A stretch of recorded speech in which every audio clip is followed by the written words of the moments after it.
बिस्मिल्लाहिर्रहमानिर्रहीम। अस्सलाम वालेकुम viewers.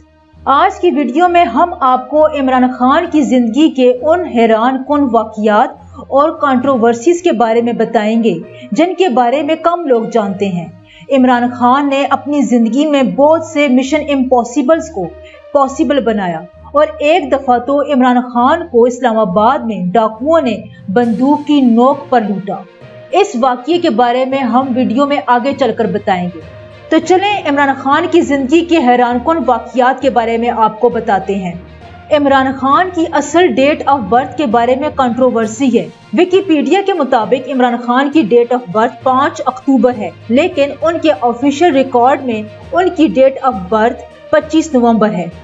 Viewers, Imran Khan Oxford से ग्रेजुएट हैं। वो ब्रैडफोर्ड यूनिवर्सिटी के चांसलर भी रह चुके हैं और उन्होंने तनख्वाह की बजाय पाकिस्तान में ब्रैडफोर्ड यूनिवर्सिटी का एक कैंपस खोलने का कहा। इमरान खान के मामूजाद भाई जावेद बरकी और माजिद खान भी पाकिस्तान के लिए क्रिकेट खेल चुके हैं। दोनों ने टेस्ट सीरीज के अलावा वनडे इंटरनेशनल में भी पाकिस्तान की नुमाइंदगी की है। 1999 में पाकिस्तान क्रिकेट बोर्ड ने इमरान खान को उनके कजन जावेद बरकी की जगह इंटरनेशनल क्रिकेट काउंसिल यानी ICC के पैनल में अपॉइंट किया। उन्होंने इमरान खान को ये पोजीशन इंटरनेशनल क्रिकेट सर्किट में उनके एक्सपीरियंस और नॉलेज की वजह से दी गई थी। स्कूल के दिनों में इमरान खान एक बार दरख्त से फिसल गए थे, जिसकी वजह से उनका बायां बाजू टूट गया था।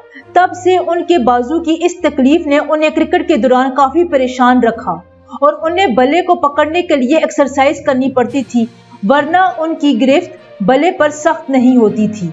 1972 में जब इंग्लैंड में सीरीज थी तो इमरान खान ने डेनिस लिली को बॉलिंग करते हुए देखा और उसी वक्त उन्होंने फैसला कर लिया कि उन्हें फास्ट बॉलर बनना है। उस वक्त पाकिस्तान में कोई भी फास्ट बॉलर नहीं था। ये इमरान खान के लिए एक बहुत मुश्किल काम था क्योंकि वो मीडियम पेसर थे और मीडियम पेसर से फास्ट बॉलर बनना एक मुश्किल फैसला था।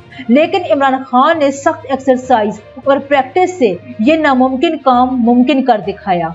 और इसके बाद तारीख ने देखा कि 1982 में ऑस्ट्रेलिया के खिलाफ सीरीज इमरान खान ने अपने ही मुल्क के साबिक पाकिस्तानी फास्ट बॉलर फजल महमूद का रिकॉर्ड भी तोड़ दिया था और इसी सीरीज में उन्हें सीरीज का बेहतरीन खिलाड़ी करार दिया गया था।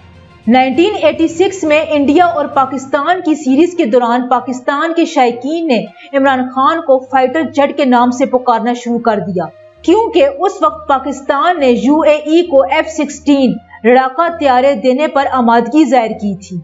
इसके बाद इमरान खान एक अजीम ऑलराउंडर बन गए और उनका comparison ion Botham, Kapil Dev और रिचर्ड हेडली से किया जाने लगा। व्यूवर्स, आप सब जानते हैं 1992 में पाकिस्तान ने इमरान खान की कप्तानी में वर्ल्ड कप जीता था, लेकिन वर्ल्ड कप जीतने के बाद इमरान खान की तकरीर एक कंट्रोवर्सी बन गई क्योंकि अपनी तकरीर में उन्होंने जो कुछ कहा था वो उनकी फील्ड से बाहर था। उन्होंने अपनी स्पीच में कैंसर हॉस्पिटल का जिक्र किया था और वर्ल्ड कप की जीत के लिए ना ही अपने साथियों का शुक्रिया अदा किया और ना ही उन्हें मुबारकबाद दी। इमरान खान के बारे में उस वक्त ये भी मशहूर था कि इमरान खान का जिक्र पाकिस्तान की क्रिकेट के लिए बहुत ज़रूरी है। यकीनन अगर इमरान खान फास्ट बॉलिंग का फैसला न करते तो मुल्क में सिर्फ स्पिनर्स और मीडियम पेसर्स ही होते। कोई वसीम अकरम, वकार यूनुस और शोएब अख्तर नजर नहीं आते। इमरान खान पर बॉल टेम्परिंग के इल्जामात भी लगे और नस्लप्रस्त होने का लेबल भी लगाया गया, लेकिन बाद में इमरान खान ने आयन बोथम के खिलाफ कोर्ट में केस जीत लिया।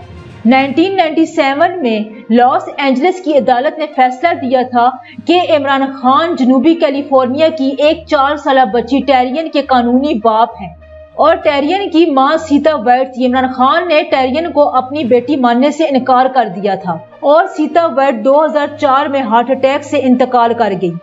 2004 में इमरान खान को इस्लामाबाद में गाड़ी चलाते हुए बंदूक की नोक पर लूट लिया गया था। वो अपनी नौकरानी और 2 बेटों के साथ गाड़ी चला रहे थे जब उन्हें ओवरटेक करने वाली कार ने अचानक रुकने पर मजबूर किया। फोन और उनसे mobile phone, credit card, camera, purse वगैरह छीन लिया था, लेकिन अहले खाना बाल बाल बच गए। इमरान खान को तालिबान खान भी कहा जाता है क्योंकि इमरान खान का अपने मुल्क की सियासी एस्टेब्लिशमेंट के साथ हमेशा इख्तलाफ रहा है اپنی بک اے پرسنل ہسٹری میں عمران خان نے لکھا کہ میں نے عہد کیا ہے کہ میں اپنی حکومت کے پروپیگنڈے کو کبھی قبول نہیں کروں گا اور نہ ہی اپنے لوگوں کے خلاف فوجی آپریشن کی حمایت کروں گا، اور بعد میں یہ ان کی سیاست کا اہم ستون بھی بن گیا۔ اسی وجہ سے انہیں طالبان خان بھی کہا جانے لگا۔ تو ویورز، آج کی ویڈیو کے لیے اتنا ہی۔ اگلی ویڈیو تک کے لیے اللہ حافظ۔